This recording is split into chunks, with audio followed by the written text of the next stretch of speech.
All right, hello again, everyone. This is Bill Riley. Thank you very much for joining us for our latest in a series of CPC Plus webinars.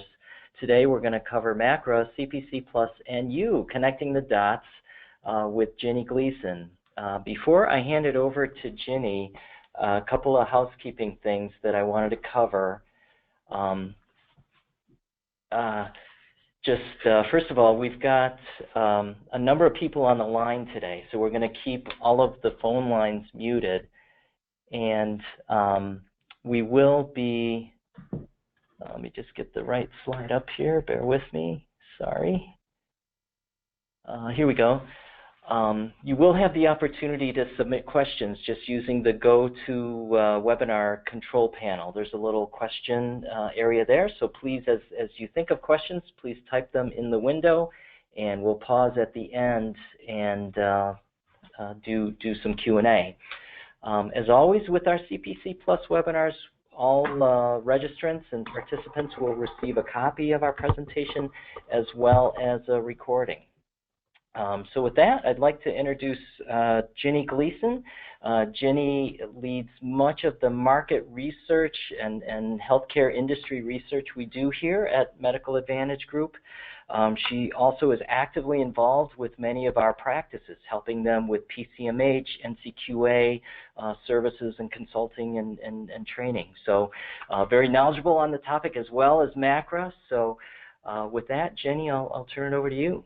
Thank you, Bill, and welcome everyone. Good afternoon, and welcome to MACRA, CPC Plus, and you. So today we're going to try to find out how many, why the CPC Plus program is different from other advanced APMs, and we'll take a look at the MACRA incentives in the quality payment program and see how CPC Plus clinicians are impacted by that, and take a look at how you can qualify for that APM 5% bonus. We'll also take a look at the rules that apply when you are participating in both CPC Plus and a Medicare Shared Savings Program.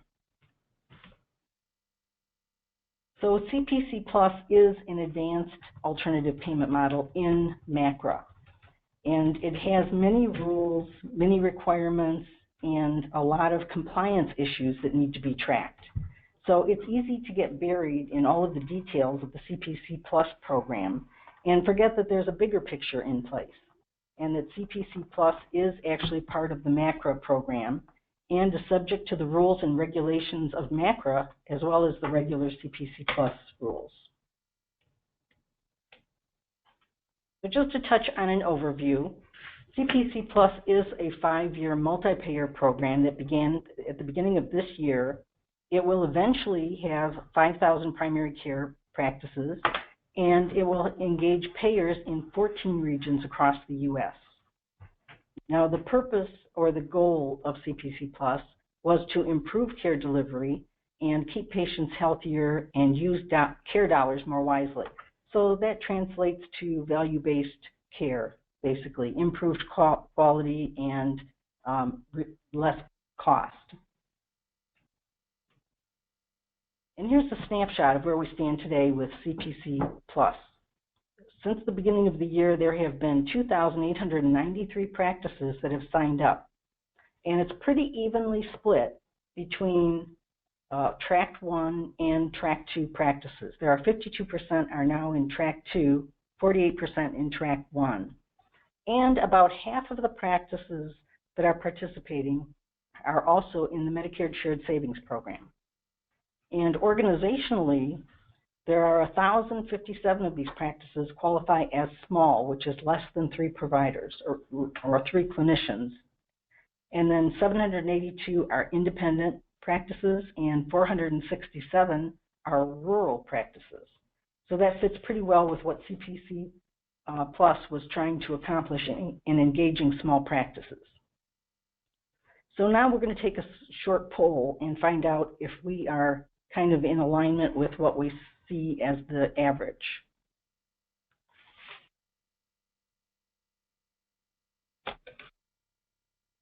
Just one second here, Jinny. We'll get that up on the screen.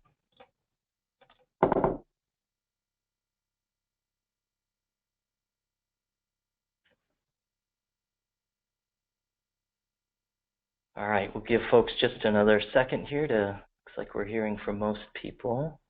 Just another maybe 10 seconds, and then we'll share the results.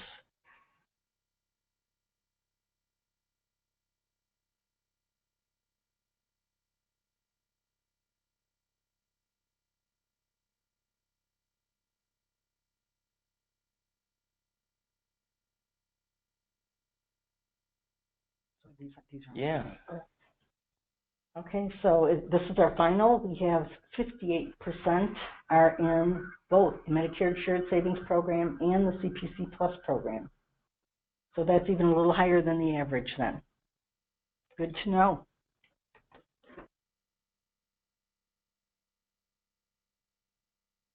So as you know, there are a lot of practice responsibilities in CPC Plus. There are actually like continuous capabilities that need to be implemented in the 5 primary care functions throughout the 5-year program.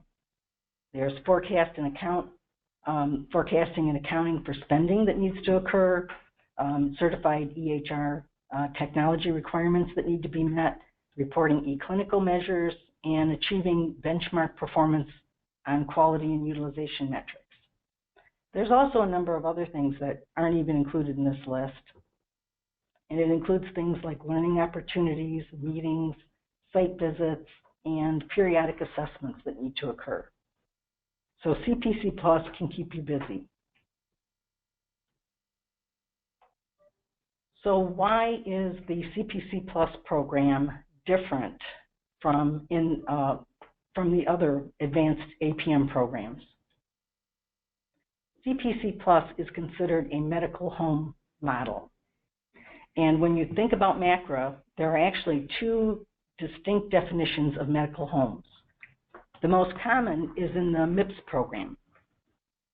That involves the NCQA, URAC, AAAHC, Joint Commission, and the regional programs in Michigan and Oregon. And practices that have achieved recognition actually get credit in the MIPS improvement activity category, which is 15% of their final score. But when we think about CPC Plus, it's actually a medical home under the APM portion of MACRA. And in order to qualify for that, they had to meet special qualifications such as a primary care focus, impaneling patients, and there was a laundry list of care elements that also needed to be addressed. CPC Plus is the only model that meets the medical home criteria. And the advantage of that is that they have lower financial risk than other advanced APMs. So an advanced APM is actually determined by CMS. CMS makes the decision as to which model meets the advanced APM criteria. And there are 3 criteria: 1, using certified EHRs; 2, having quality measures similar to MIPS; and 3, being a medical home model or bearing more than a nominal amount of financial risk. And CPC Plus meets the criteria in number 3 as a medical home model.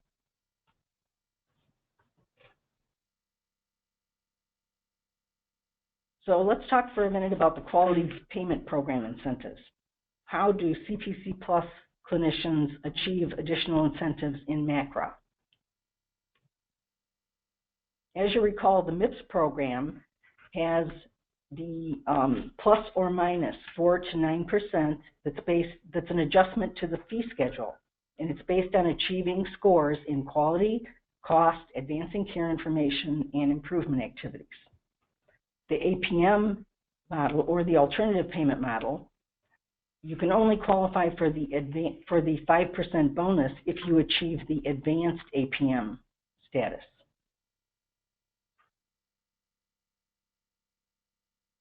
So this is a screenshot right from your onboarding document for CPC Plus. And if you look at the top right corner, the red box, the CPC Plus clinicians in that box can qualify as a qualifying participant. That's what QP stands for. in the advanced APM by meeting two requirements. One is the participation threshold, which means that they have a 25% of their Part B services or 20% of their Part B patients are seen through the advanced APM. The other requirement that they have to meet is that, and this isn't in effect for 2017, but in 2018, the parent organization has to have less than 50 clinicians. CPC Plus was built for smaller practices. Now those thresholds increase over time, and CPC Plus goes for 5 years, so they will increase from 25 and 20% to 75 and 50%. And it's actually CMS that determines at the entity level rather than the individual clinician level if the threshold is met. So what happens is all of the clinicians that are associated with that entity then receive the qualifying participant status.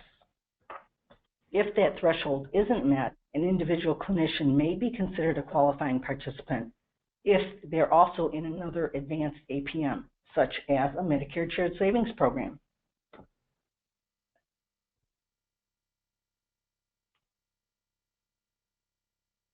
So the qualifying participant status, if you look at the box on the right, that relates to the APM. The box on the left relates to MIPS APMs. The qualifying participant status can be met. And if it's met, the clinician will earn a 5% bonus, but the timing between these two is very different. So for the qualifying participant, they receive the CPC Plus payments, they get their fee schedule adjustments, and they get their 5% lump sum bonus. But the eligibility as a qualifying participant is established in 2017 as part of the CPC Plus program, and the bonus that is paid is actually based on 2018 services, and then the lump sum bonus is made in 2019. So it's, that's the timing of that. Now, if you look at the CPC Plus payment to MIPS ECs, eligible clinicians, that's the MIPS APM version. And what happens in that is that the services that are done in 2017, which is the performance year, are then paid in 2019. So it's a different payment methodologies with those in timing between these two tracks.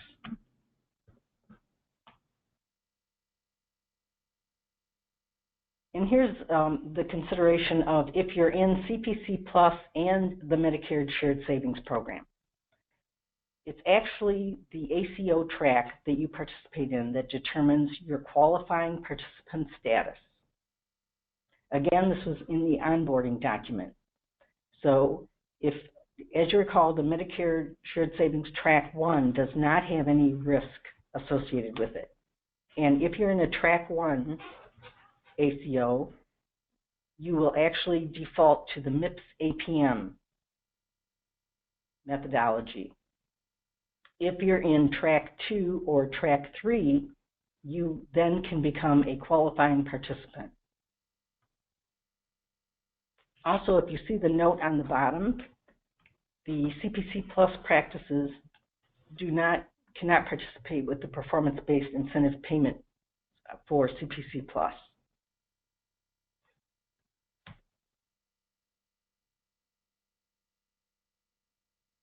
So as we mentioned, if the eligible clinician does not fall into the qualifying participant status because they're maybe in a Medicare Shared Savings Track 1 program, this is how you are scored under MIPS. You're actually given credit for all of the work that you do in the CPC Plus program. The quality scores are translated and no additional reporting is required. Advancing care information, you still have to submit.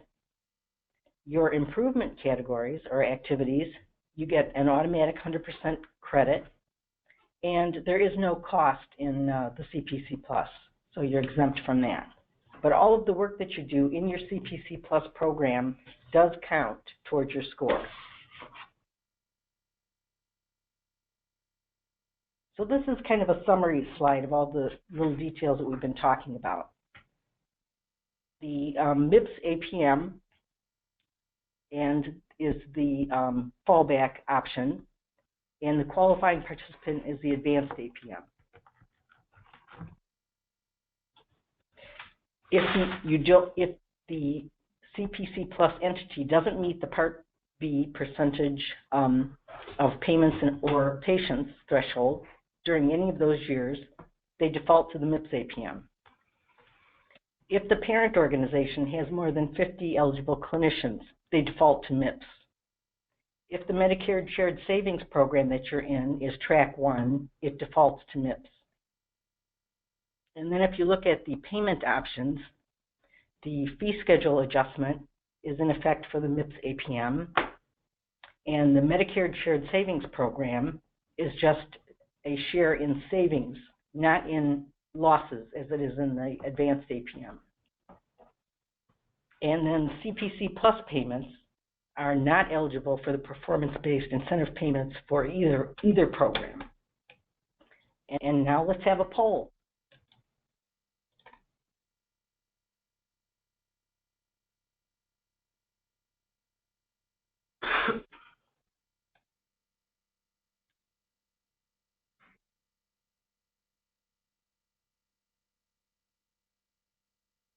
Okay, so this is just a listing of additional information. If you're interested in hearing more about any of these different categories or components, please just submit. It looks like most people have weighed in here. We'll let it go just another few seconds.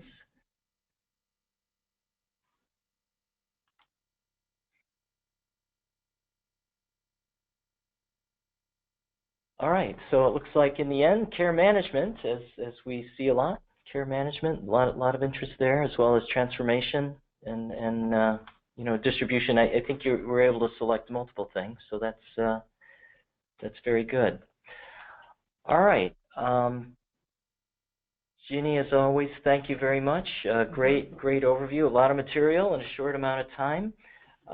It looks like, as of now, we don't have any questions that have come in, so we'll just take a minute and start to wrap here.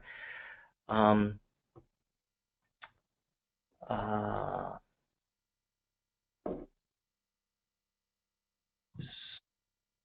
sorry. Yeah, go ahead. Let me just get to the slide here. One sec. I'm sorry. Okay, so with respect to the CPC Plus solution from Medical Advantage Group, we provide a variety of areas of help, kind of in a la carte fashion. So we know that some of the practices in the program, for example, already have care managers in use and are going great guns, or have already done EHR work recently, so they're in great shape there. You know, these services are available to you, and we'd be happy to talk with you. One in particular that I want to mention is the contract compliance offer. We're getting a number of practices coming forward that just need help sort of with project managing and making sure that the practice is keeping up to date with the latest due date or submission or other things, just to remain compliant with the CPC Plus requirements. That's something else we'd love to talk to you about. In terms of Medical Advantage, you know, one of the things that we like to say, our advantage is we're all about doing the work in person, face-to-face, locally. Throughout Michigan and Ohio, we've got a number of people, and we've been doing practice transformations and quality improvements for quite a long time. And so much of the CPC Plus program is just a natural extension of the practice transformation work we've been doing for some 20 years now. So please keep us in mind if you're interested in local support. For more information, there is information available off of the Medical Advantage Group website. In the follow-up material, as we send you all a copy of the presentation and the recording, we'll be sure to include the link to all this material, so you'll have that. And with that, we also wanted to mention we've got additional CPC Plus webinars coming up later this month. The next one we're excited to have, it's with an actual practice who is going to share almost in a case study or customer testimonial kind of a way, how is this independent practice going about engaging their staff for as they roll into the CPC Plus program. We also have that's on the 15th of March, sorry. And then finally, a care delivery transformation webinar that's coming up on the 29th. We'll be sending additional invites and information as to how to register for both of those. So with that, I'd like to take the opportunity again to thank Jinny for a great presentation. Thank you very much. Thank you all for joining us here today. We appreciate your time. And until next time, our next CPC Plus webinar, have a great rest of your day. Thank you very much.